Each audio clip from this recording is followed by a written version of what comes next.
Now, let's consider the chapter on optical instruments and spectrum.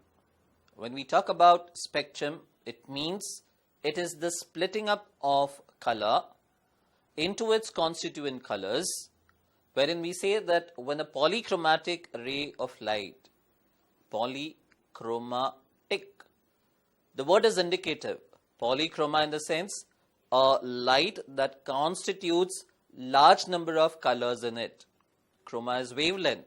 So when a polychromatic ray of light is incident on a transparent glass prism, it splits up into its constituent colors.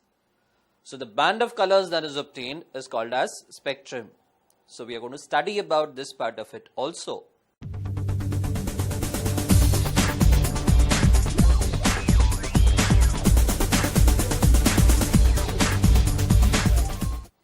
So we should know certain prerequisites in this case. The prerequisites that we consider over here is what exactly is color, which are the parameters that define color, and how is it that color varies as it crosses a optical boundary. So we should know what is the wavelength, what is the frequency of light. We define wavelength as the linear distance between any two consecutive particles in the same phase. You must be recollecting what is the meaning of the phrase in the same phase. Two particles are said to be in the same phase when they have the same displacement and they have the same direction. So we say that these particles are in the same phase. The linear distance between any two consecutive particles in the same phase is called as wavelength, or it is also the linear distance traveled by one complete wave. So when we talk about wavelength, we definitely are considering the linear distance between two particles. So it is wavelength that plays a vital role while considering spectrum. It is also the frequency. Frequency is number of waves traveled by a particle in 1 second. So how does frequency vary when it transfers from one optical medium into another?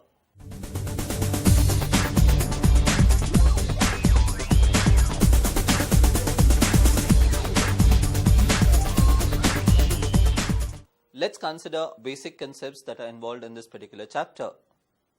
To start with, we are talking about spectrum. Let's consider a glass prism that is placed on the table, and we are incidenting a ray of light on this particular prism.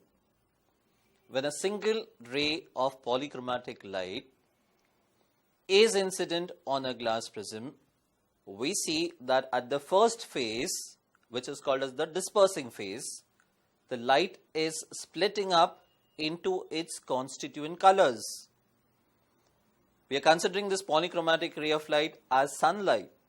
So when sunlight is incident on a glass prism, it is getting split up into basic 7 colors in the order of V for violet, I for indigo, blue, G green, Y yellow, O orange, and R red. Meaning thereby, violet is being deviated maximum, that is, it is coming towards the base, whereas red is being deviated the least. So we get a band of colors as it passes through the prism. However, at the second phase, it's an equilateral prism. So at the second phase, we see that these ray of lights suffer refraction. So while traveling from a denser medium to a rarer medium, we see that they are bending away from the normal. So if I place a screen across, I see clear 7 color bands.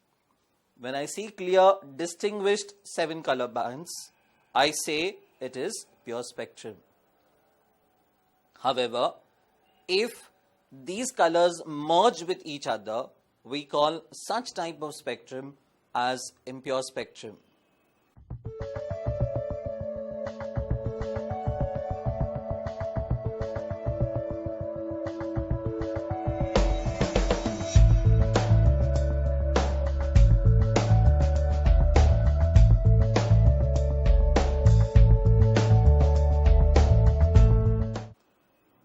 Now, when we talk about this spectrum, another question arises, what if this prism was a hollow prism? Would I obtain the same type of spectrum? What would be your guess? Well, to be honest, no spectrum is produced when we see that it's a hollow glass prism. Can you analyze the reason for it? The reason definitely is that when we are talking of a glass prism that is hollow from inside, each face of the equilateral prism acts as a glass slab. And in a glass slab, we know that definitely dispersion does not occur. So, in case of a hollow prism, we say that no dispersion occurs. Talking about the next part, that is, what are the factors on which this dispersion depends? We talk about refrangibility. Refrangibility is nothing but the measure of angular deviation that each color of light has as it disperses through a glass prism. So the more the dispersion, more is the deviation of color through it. However, we say that refrangibility of violet is maximum and that for red is minimum. We are asked to differentiate between pure and impure spectrum. Talking about pure and impure spectrum, the color of lights that can be clearly distinguished with sharp, well-defined boundaries are called as pure spectrum, and the one with merging of boundaries are called as impure spectrums. And when these colors merge with each other, we see that this particular spectrum is called as impure spectrum. Second, difference between pure and impure spectrum. The refrangibility of pure spectrum can be defined, whereas in case of impure spectrum, we cannot define the refrangibility of light. Third, we can use a spectroscope for determining the pure spectrum, whereas in case of impure spectrum, we cannot use a device like a spectroscope. So based on this, we can definitely differentiate between pure spectrum and impure spectrum. As we studied the concept of lateral displacement that took place across a glass slab, we apply a similar analogous parameter here, which is called as angular deviation. We see that an incident ray of light is incident on the prism, it suffers refraction and then emerges out through the second surface. If I extend the incident ray forward and extend the emergent ray also backwards, we see that there is an angle that is formed between the original incident ray produced and the emergent ray. This angle that is formed between the original incident ray produced and the emergent ray is called angle of deviation. This angle of deviation definitely is minimum when the ray of light that is refracted after the first surface is parallel to the base. At the same time, angle of incidence is equal to angle of emergence. So under these two cases, we say that the angle of deviation is minimum. If we plot a graph of angle of deviation versus angle of incidence, we get a characteristic curve wherein we see that as angle of incidence increases, angle of deviation keeps on decreasing till a particular value of angle of incidence where I get the minimum angle of deviation. Beyond this angle of incidence, I see that the angle of deviation still further increases. So the nature of curve that we obtain is a parabolic curve. Talking about spectrum, we have the combination of colors. When we talk about combination and recombination, Newton, a great physicist, performed two experiments. One was with a single erect prism in combination with a inverted prism. Sunlight was allowed to pass onto the first prism. It was seen that at the first prism, dispersion occurs. That is, it is splitting up into its 7 component colors. At the same time, because of refraction at the second edge, the rays of light of all the colors get refracted. They get incident on the second inverted prism. This inverted prism recombines the color back at the fourth surface to give you back the original ray of light. So the emergent ray and the incident ray are basically parallel to each other. So this particular experiment proves, which was called as a biprism experiment, proves that we could recombine the white light if we have a combination of an erect prism and an inverted prism. The first prism is called as the dispersing prism and the second prism called as recombining prism. Another experiment which he did was as far as a color disk was concerned. We know that sunlight consists of 7 different colors. He painted a circular disk in such a way that each sector of a circle corresponds to the constituent color of sunlight. So if I divide the 360 angle into a particular angle that is in proportionate with the color in sunlight, then I get the Newton's color disk.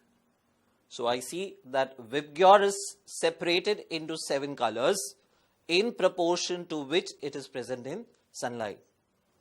Now when this color disk is rotated at a speed that is equal to 1/16 of a second, we see that each color that is painted on the disk falls on our retina for 1/16 of a second.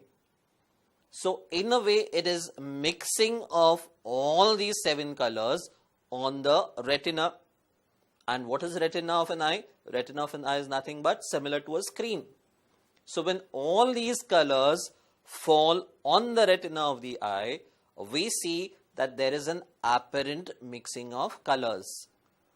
So when this disk is rotated at that particular speed, that is 1/16 of a second, we see that a dull white color is obtained.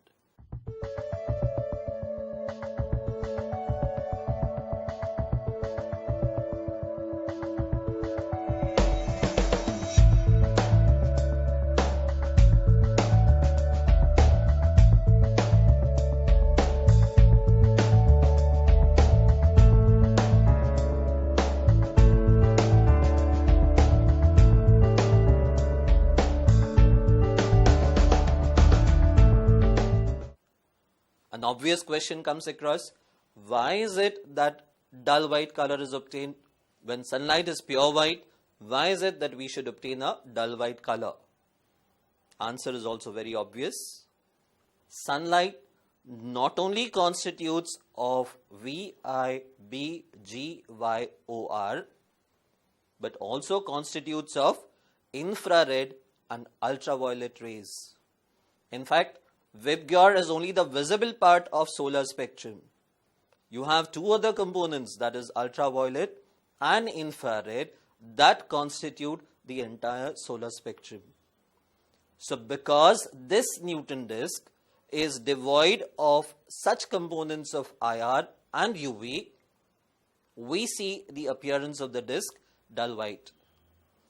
Another major reason, we know that those are colors of light, and what we have done over here on the disk are pigments, are color of paints. So definitely there is going to be a difference between pigment mixing and paint mixing and the color of light. So when we have color of light that is mixing, we definitely see that the colors do give you a coloration equivalent to white, but when pigments are mixed, we definitely see that the color mixing would be dull grey or dull white. Coming down to the next concept. The next concept talks about how colors can be mixed. We have a very good example or a very good representation of color mixing. We have a triangle which is called as a color triangle. We have the red at one of its vertices. We have blue at the second vertex. We have green at the third vertex. These colors, which are arranged at the vertices of a color triangle, are called as primary colors. We define primary colors as those colors which cannot be obtained by mixing two or more colors. Let's consider the color mixing as seen in the triangle. As I said, three primaries pick up the vertices of a triangle. First example, when red color light is mixed with blue color light, the net effect of red and blue mixing together gives you magenta. Similarly, blue plus green, if I have blue color light incident and a green color light that is incident, the net effect of these two colors mixing together is going to give you cyan. You know what is cyan? Cyan is that similar to your turquoise blue or peacock blue. It's similar to that color, cyan. Then we go on to red plus green.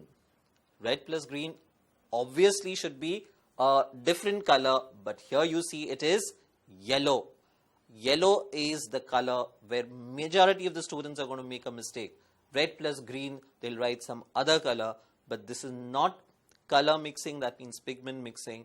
It is mixing of light. So red plus green always gives you yellow.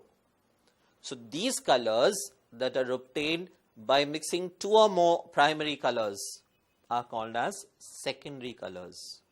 So I have cyan, I have magenta, and I have yellow as secondary colors. So what is the importance of these primary colors and secondary colors? This gives rise to a concept of complementary pair of colors.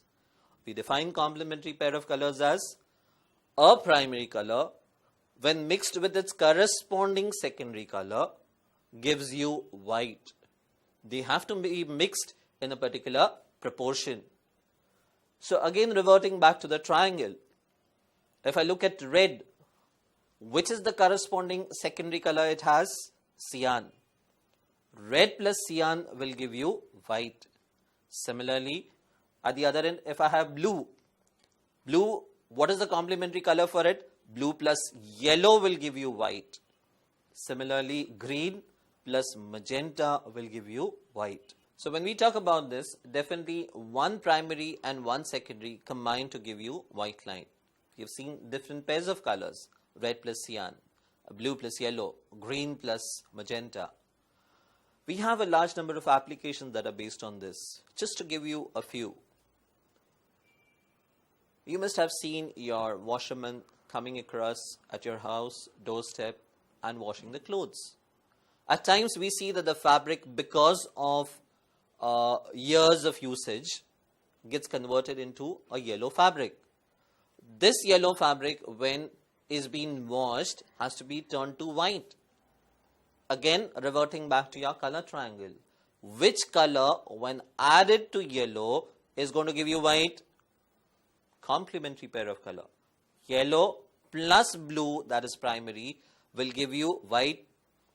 As a result, the washerman adds indigo blue while washing the clothes.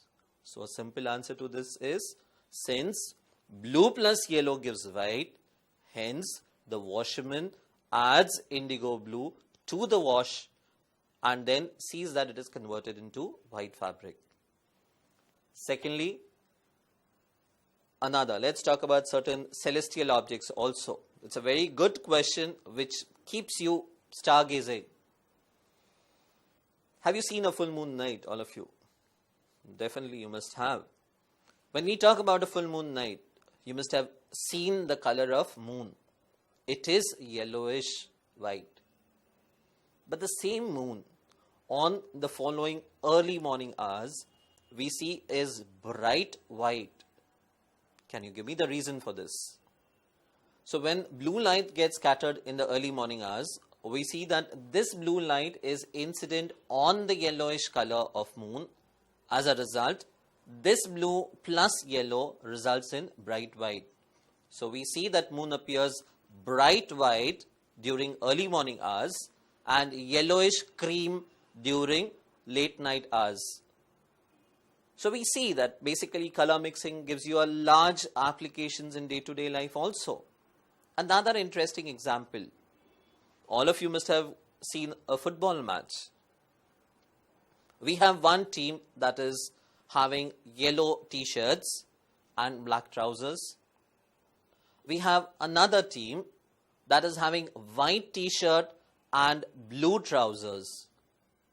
We have one team that is having yellow t-shirt and black trousers, and the other one is having white t-shirt and blue shorts.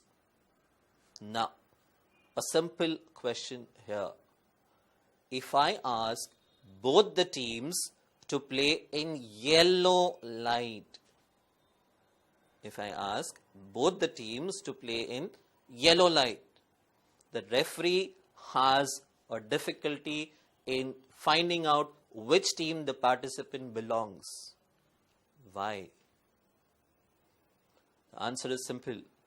When yellow light is incident on a yellow t-shirt, it is going to be seen as yellow. When yellow light is incident on black shorts, it is going to be seen as black. So one team is going to be seen as yellow t-shirt, black shorts.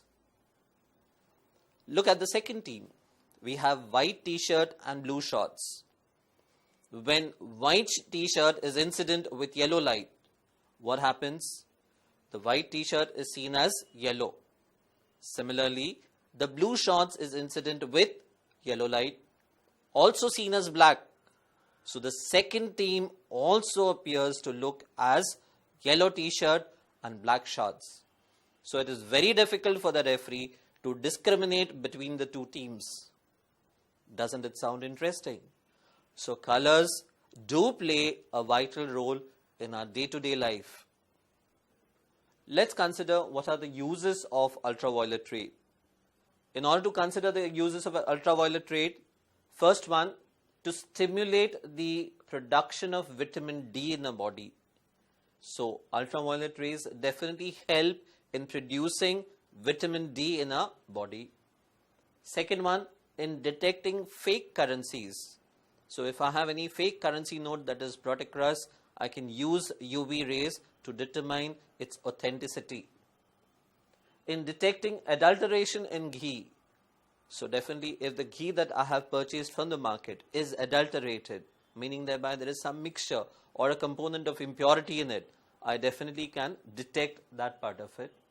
In sterilizing surgical instruments, see, such a vital role ultraviolet rays are playing in our day-to-day life. We use surgical instruments to perform surgeries. The moment we use sterilized instruments, definitely the surgery is 100%. We definitely want the surgical instruments to be 100% germ-free. So UV rays do play a vital role in such instruments. In killing bacteria in drinking water, we use the aquaguards nowadays or the water filters. What is the process that is used in it? It is only the ultraviolet radiations that kill the bacteria as far as the purification of water is concerned.